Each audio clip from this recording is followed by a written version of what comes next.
ఆచంట నియోజకవర్గం Marteru Venugopala function hall నందు MRPS నాయకుల సమావేశం నియోజకవర్గ అధ్యక్షులు దేగమర్తి వెంకటేశ్వరరావు ఆధ్వర్యంలో నిర్వహించారు। ఈ సందర్భంగా కనపాల పెద్దరాజు మాదిగా, పలివెల పైడయ్య మాదిగా, తొత్తరమొడి శ్రీనివాస్ మాదిగా మాట్లాడారు। ఈనాటి ఎంఆర్పీఎస్, ఎంఎస్పీ, ఎంఈఎఫ్, బిహెచ్పిఎస్ వివిధ విభాగాల ఎంఆర్పీఎస్లో ఉండబడే వివిధ విభాగాల నాయకులకు, ఇక్కడికి విచ్చేసిన ప్రింట్ అండ్ ఎలక్ట్రానిక్ మీడియా మిత్రులకు మాన్యశ్రీ మందాకృష్ణ గారి తరపున ఉద్యమ నమస్కారాలు తెలియజేస్తున్నాను। ఈరోజు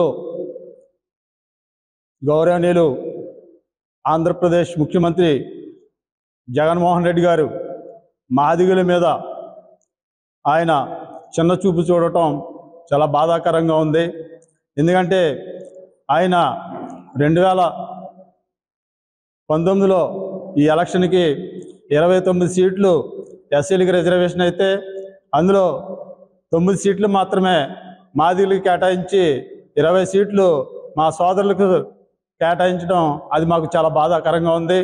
అలాగే జగన్మోహన్ రెడ్డి గారు ఈ 5 సంవత్సరాల్లో ఆయన పరిపాలనలో మాదిగలకు ఎస్సీ వర్గీకరణ చేయకపోగా ఎస్సీ కార్పొరేషన్ అని పెట్టి దానికి ఒక చైర్మన్ పెట్టి వాళ్ళని డమ్మీగా ఉంచి చివరికి వాళ్ళకి ఎటువంటి అధికారాలు లేకుండా మరి కార్పొరేషన్ నిధులన్నీ కూడా పక్కదారి మళ్లించడం, కార్పొరేషన్ వల్ల మాదిగలకు కానీ ఎస్సీలకు కానీ 59 కులాలకి ఎటువంటి లబ్ధి లేకోకుండా ఆ కార్పొరేషన్ నిధులన్నీ కూడా దారి మళ్లించడం జరిగింది।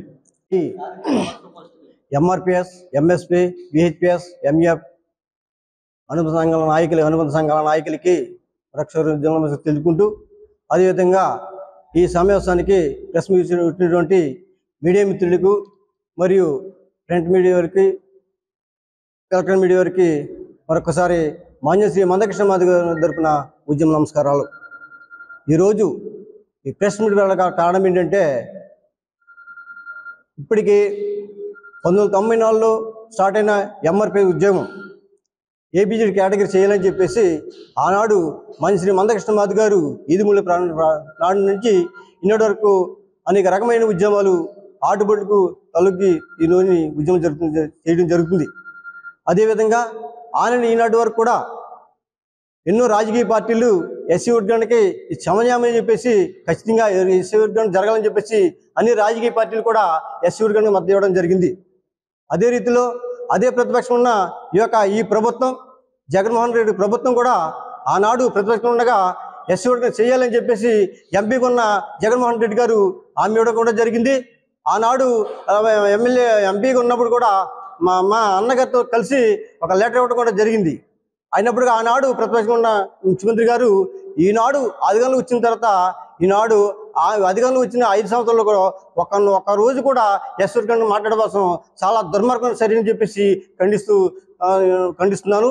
అదేవిధంగా ఇప్పుడు ఎస్ వర్గాన్ని కోసం ఎన్డీఏ ప్రభుత్వం, బీజేపీ ప్రభుత్వం ఎదురుకొచ్చి సుప్రీంకోర్టులో వాదన పెట్టి ఈ రోజుని మాకు ఖచ్చితంగా మా హైదరాబాద్ సభకు వచ్చి ఖచ్చితంగా రాబోయే కాలంలో మీకు ఖచ్చితంగా ఎస్ వర్గాన్ని చేసి పెడతామని చెప్పేసి ముందు వచ్చిన ఎన్డీఏ ప్రభుత్వానికి ఈరోజు అది మా అధినాయకత్వం మందకృష్ణ మాదిగ నాయకత్వంలో మేమందరం కూడా ఎన్డీఏకి కూటమి కూడా సపోర్ట్ చేయడానికి సిద్ధంగా ఉన్నాము, అందరికీ పిలుపు మేరకు। అదే రకంగా ఇప్పుడు